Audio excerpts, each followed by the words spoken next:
सभापतिले यो बैठकको निर्णय अनुसार बैठकको समय दिन्छु ठुलो केही पनि हुँदैन मन्त्रीज्यूले समय तोक्नै पर्छ समय दिनै पर्छ यो सभापतिज्यू देशलाई जोड्न आएको बेलामा मन्त्रीज्यूले बहाना बनाउन पाइँदैन मान्यज्यू मैले मन्त्रीज्यूलाई समय दिइसकेको छु मन्त्रीज्यूलाई मैले समय दिइसकेको छु अनावश्यक रूपमा मन्त्रीको इन्टिग्रिटीमाथि प्रश्न नगरौँ मान्यज्यूहरू समितिहरू सबै बराबर छन् एकैछिन समितिका संसदका सबै समितिहरू बराबरै होलान् अर्को कुनै समितिले समय लिएको छ म के गरौँ भन्न त पाइन्छ होला कुनै समिति हुन सक्दैन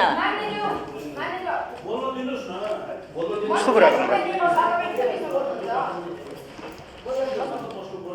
मान्य सभापतिज्यू पहिलो कुरा म यही विषयमै के राजनीतिक दल छ देश छ र जनता छ यही विषयमै म सबभन्दा पहिले आफ्ना कुरा राख्न चाहन्छु अहिले विदेशमा अल्पत्र परेका नेपालीहरूको समस्या अरू विभिन्न विषयमा विभिन्न समितिहरूले समयहरू लिइरहनु भएको छ आज मात्रै पनि राज्य व्यवस्था समितिले पनि समय लिनुभएको थियो हिजो म काफी कन्फ्युज पनि भएँ एकचोटि हाम्रो समितिले फेरि एकचोटि राज्य व्यवस्था समितिले पछि संयुक्त बैठक हुने हो भनेर बिहान फेरि राज्य व्यवस्था समितिको सभापतिजीले उता बोलाउनु भयो फेरि सभापतिजीले होइन भन्नुभयो यो खालको स्थिति पनि छ अरू समितिहरूले पनि बोलाइरहनु भएको छ त्यसो भएर समितिहरूका बैठकहरूको बिचमा तालमेल मिलाएर म नआउने प्रश्नै भएन तर यहाँ मलाई आफ्नो कुरा भन्नै नदिइकन तपाईँहरूले मन्त्रीको के काम छ यस्तो प्रश्न गर्ने हो र के काम छ अरू म व्यक्तिगत काममा लाग्नका निम्ति मैले समय नदिएको हो र कमसेकम मलाई आफ्ना कुराहरू भन्न त दिनुपर्छ होला नि त्यस कारणले गर्दाखेरि म अरू समितिले लिइसक्नुभएको समयलाई तालमेल मिलाएर म सभापतिज्यूलाई भन्छु सभापतिले त्यही अनुसार जानकारी दिनुहुन्छ होला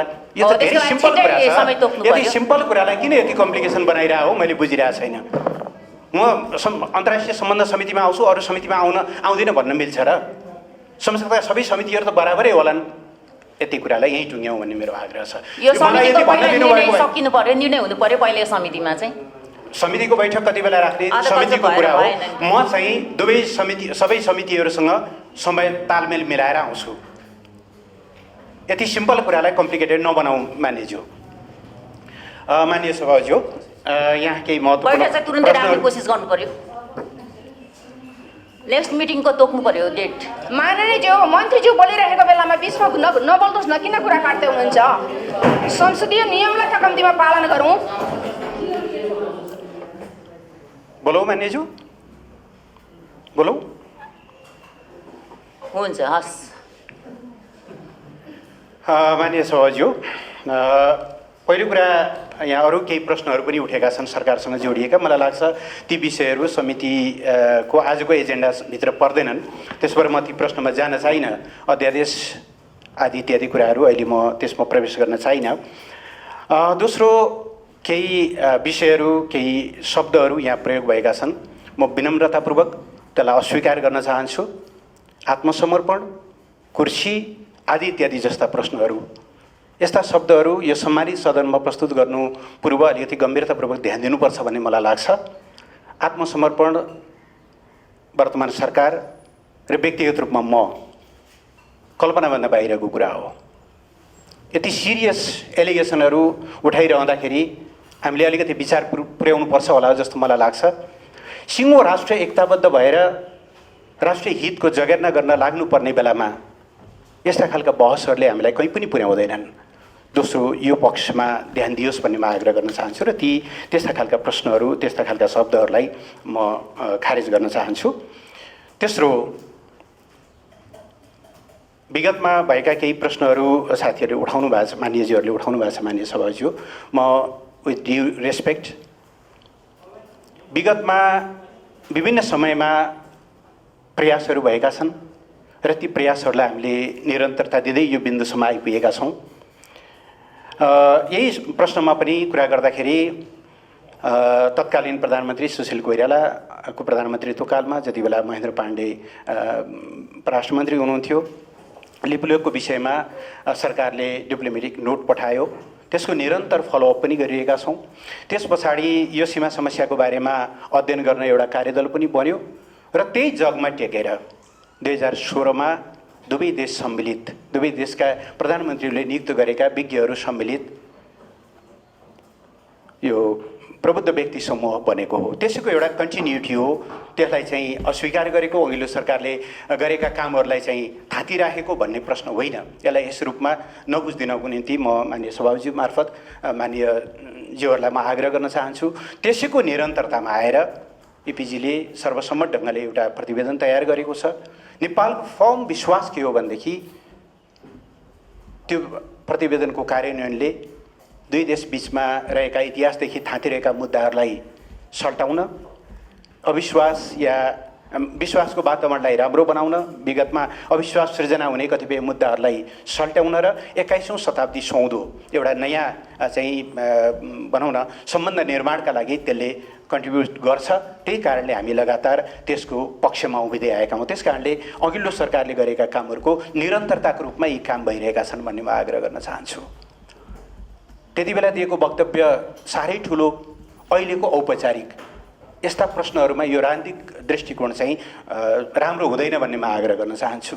वक्तव्य त्यति बेला पनि वक्तव्य होला, औपचारिक हो भने त्यो पनि औपचारिक हो, यसलाई पनि औपचारिक भन्नुपर्ने होला। त्यो सारवान हो, सब्स्ट्यान्टिभ हो भने यो पनि सब्स्ट्यान्टिभ होला कि मेरो पार्टी मेरो प्रधानमन्त्रीले गरे हुनाले त्यो सब्स्ट्यान्टिभ, मेरो पार्टी होइन मेरो प्रधानमन्त्री होइन त्यस कारणले त्यसले गरे चाहिँ औपचारिक भन्ने त हुँदैन होला। सरकारको तर्फबाट गरिने सबै यस्ता कूटनीतिक पहलहरू सब्स्ट्यान्टिभ नै हुन्, कुनै औपचारिक होइनन्। म विनम्रतापूर्वक आग्रह गर्न चाहन्छु। भेरी सिम्पल एउटा आग्रह छ। यहाँ केही मान्यजीहरूले सिग्नेचरको कुरा उठाउनु भएको छ। मेरो यति मात्रै आग्रह छ, डिप्लोमेटिक स्टेटमेन्टका, डिप्लोमेटिक चाहिँ करेस्पोन्डेन्सका अन्तर्राष्ट्रिय प्रचलनहरूलाई एकचोटि हेरिदिनु भयो भनेदेखि यो प्रश्न उठ्दैन। हामीले यो सम्मानित ठाउँमा किन हस्ताक्षर भएन, हस्ताक्षर बिनाको चाहिँ वक्तव्य, त्यही वक्तव्यको आधारमा भारतले वक्तव्य दिइसक्यो, हामी यसलाई व्यवहारिक भन्छौँ। यस सम्बन्धी अन्तर्राष्ट्रिय प्रचलनहरू के छन्, अभ्यासहरू के छन्, यो त सजिलै हेर्न सकिन्छ होला। अघि मलाई केही साथीहरूले गुगल हेर्न सुझाउनु भयो, गुगलै हेर्दा पनि भेटिन्छ होला। टप मोस्ट पोलिटिकल लिडरसिपको अनरसिपमा जारी हुने वक्तव्य हो त्यो। त्यो के अरे स्पोक्स पर्सनको, प्रवक्ताको वक्तव्य होइन, त्यो सचिवको वक्तव्य होइन, साउथ एसिया हेर्ने डिभिजनको वक्तव्य होइन, परराष्ट्र मन्त्रालयको आधिकारिक वक्तव्य हो। त्यस रूपमा बुझिदिनु हुन म आग्रह गर्न चाहन्छु। यस्ता प्रश्नहरूमा अल्झिँदा हाम्रो चाहिँ छलफल जता केन्द्रित हुनुपर्ने हो त्यता केन्द्रित हुन पाउँदैन भन्ने मेरो आग्रह छ। अब जहाँसम्म नक्साको विषय छ, नक्साको बारेमा यो सम्मानित समितिको निर्देशन सरकारलाई प्राप्त भएको छ। नक्सा सार्वजनिक गर्नु अगाडि त्यहाँको टेरिटोरीको टोपोग्राफिकल, सेटेलाइट लगायतका सबै कुराहरूको अथेन्टिक, किनभने 1 इन्च बढी पनि हुनु भएन, 1 इन्च तल पनि हुनु भएन होला, सिम्बोलिक ढङ्गले जारी गर्ने कुरा एउटा होला। तर तपाईँले नक्सा नै जारी गर्दा त त्यसलाई भोलि हरेक हिसाबले स्थापित गर्ने गरी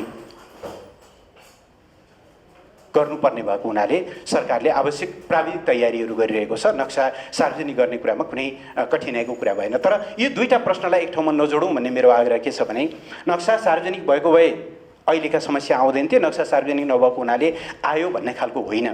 किनभने अहिले मैले जुन अघि 18-19 किलोमिटरको कुरा गरेँ, त्यो त अहिले नेपालको नक्सा जुन लिपुलेखसम्मको नक्सा त नेपालले पहिल्यै जारी गरेको 2032 सालको नक्सामै छ। त्यो नक्साबाटै त्यो बाटो गएको छ। नक्सा नभएको कारणले बाटो गएको, नक्सा भएको कारणले नगएको भन्ने होइन। दुईटा कुरालाई फरक गरेर हेरौँ। म सम्मानित समितिको त्यो निर्देशनलाई गम्भीरतापूर्वक लिएको छु। हामी थप छलफल पनि गर्नेछौँ। म फेरि पनि आग्रह गर्न चाहन्छु, आधिकारिक नक्सा सार्वजनिक गर्नु अगाडि त्यसले पुरा गर्नुपर्ने केही प्राविधिक कामहरू हुन्छन्, जुन प्राविधिक कामहरूलाई हामीले चाहिँ सम्पन्न गरेर उपयुक्त समयमा त्यसलाई चाहिँ नक्सा सार्वजनिक गरिनेछ। अब यो विषयमा चिनको पनि ध्यान आकर्षण गराउनुपर्ने अत्यन्त महत्त्वपूर्ण सन्दर्भ मान्यजीहरूले उठाउनु भएको छ। सही हो, किनभने नेपाल, चीन र भारतको बिचमा त्रिदेशीय बिन्दु अहिलेसम्म हामीले टुङ्गो गरेका छैनौँ। चीनसँगको सीमा सन्धि 1961 हुँदा र प्रोटोकल 1962 गर्दाखेरि त्यो त्रिदेशीय बिन्दु तय नगरिकनै जिरो चाहिँ पिलर नराखिकन 1 नम्बर पिलरबाट हाम्रो काउन्ट सुरु भएको छ। 1 देखि लिएर 97 सम्म गरेर पश्चिमबाट पूर्वतिर गएको छ। अर्थात् त्रिदेशीय बिन्दु हामीले अझै टुङ्गो गरेका छैनौँ। यो 3टा देश मिलेर गर्नुपर्ने छ र त्यसका लागि यो प्रश्नमा हामीले कहीँ न कहीँ चीनसँग पनि परामर्श गर्नुपर्ने आवश्यकता देखिएको छ। मान्यजीहरूको यो सुझावलाई मैले गम्भीरतापूर्वक लिन चाहन्छु र त्यही हुने मैले विश्वास यहाँहरूलाई जानकारी गराउन चाहन्छु। परराष्ट्र मन्त्रीलाई थाहा थिएन अथवा नेपालका संयन्त्रहरूलाई थाहा थिएन भन्ने कुरा एकदमै गलत कुरा हो।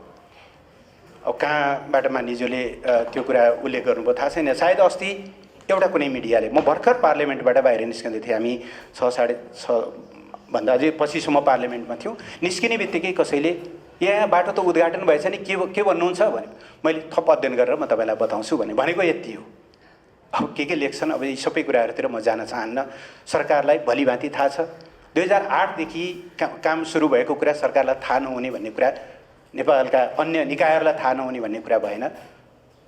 तदनुरूप नै सूचनाहरूको डिसेमिनेसन, त्यसको विश्लेषण, तदनुरूपका चाहिँ पहलहरू निरन्तर भइरहेको बेहोरा म यहाँलाई जानकारी गराउन चाहन्छु। पहलका बावजुद पनि हाम्रा रिक्वेस्टहरूलाई चाहिँ ध्यान नदिएर यो विषय अगाडि बढेको भन्ने कुरा चाहिँ म आग्रह गर्न चाहन्छु।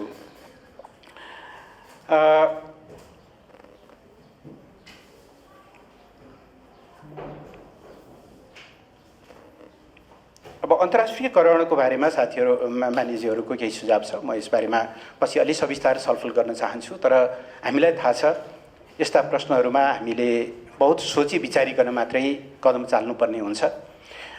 नेपाल सरकारको विश्वास द्विपक्षीय कूटनीतिक वार्ताबाटै समाधान गर्न सकिन्छ भन्ने छ। हामी अहिले त्यसबाहेक अर्को कुनै बाटोमा, अर्को कुनै विकल्पको बारेमा चाहिँ सोचेका छैनौँ। म बोल्दैछु मान्यज्यू, सभापतिज्यूको समय लिएर बोल्नु होला। मान्यज्यू तपाईँलाई मैले अनुरोध गरेँ, मन्त्री बोल्दै हुन्छ, मन्त्रीलाई समय दिएको छु मैले। कम्तीमा यो संसदीय मर्यादालाई पालन गर्नुहोस् हजुर। यो नक्सा छैन, मैले नक्सा भेटिनँ। हामी सबैले के नबुझौँ भने नि आफूले बुझेका कुरा मात्रै अन्तिम सत्य हुन् भन्ने होइन। मैले बुझेका पनि सबै सत्य नहुन सक्छन्, या मैले सबै सत्य थाहा पाएको छु भन्ने होइन। मैले पढिनँ त्यस कारणले गर्दा नेपालको त सुगौली सन्धिको नक्सै छैन भन्ने होइन। सुगौली सन्धि सम्बन्धी नक्सा छ, त्यस पछाडिका पटकका नक्साहरू छन्। मैले यही समितिमा धेरैचोटि भनेको छु। मलाई लाग्छ नापी विभागको डिजीले पनि धेरैचोटि त्यो कुराहरू बताउनु भएको छ, कुन कुन नक्सा कस्ता छन् र कहिलेदेखि नक्साहरूमा अलिकति त्यो म्यानिपुलेसन सुरु भएको छ भनेर। त्यस कारणले नक्सा छैन भनेर हाम्रो आफ्नो अडानलाई कमजोर गर्ने गरी कमसेकम यो सदन, यो सम्मानित समिति नबोलोस्, कुनै पनि मान्य सदस्यहरू नबोलिदिनुहोस् भन्ने मेरो आग्रह छ। त्यसले हामीलाई बल पुर्याउँदैन, अरू कसैलाई बल पुर्याउँछ। अरू कसैलाई बल पुर्याउने काम चाहिँ हामीले गर्नुहुन्न भन्ने म आग्रह गर्न चाहन्छु। यो जनतालाई भ्रमित पार्ने राजनीति होइन, राष्ट्रिय हितलाई रक्षा गर्ने कुरा हो। त्यस कारणले यसलाई त्यही गम्भीरताका साथ बुझ्दिन म आग्रह गर्न चाहन्छु। मान्य सभापतिज्यू, मैले आज प्रतिनिधि सभामा पनि यस सम्बन्धमा जानकारी दिनुपर्नेछ। त्यसो भएको हुनाले मैले केही तयारीहरू गर्नुपर्नेछ। म यो अन्य समितिहरूले लिएको समयसँग तालमेल गरेर माननीय सभापतिज्यूलाई समितिको मतलब यो बैठकका निम्ति समय उपलब्ध गराउने नै छु। मेरो कर्तव्य नै हो यो आफू सम्बद्ध बैठकमा आउने। छलफल चलोस्, भोलि बिहानै गर्ने भन्नुहुन्छ भने पनि बैठक गर्दै गर्नु होला। म आउन सक्ने नसक्ने म यकिन भन्न सक्दिनँ, तर यहाँहरूले दिने निर्देशनहरू या समितिका निष्कर्षहरूलाई सरकारले गम्भीरतापूर्वक लिनेछ। धन्यवाद।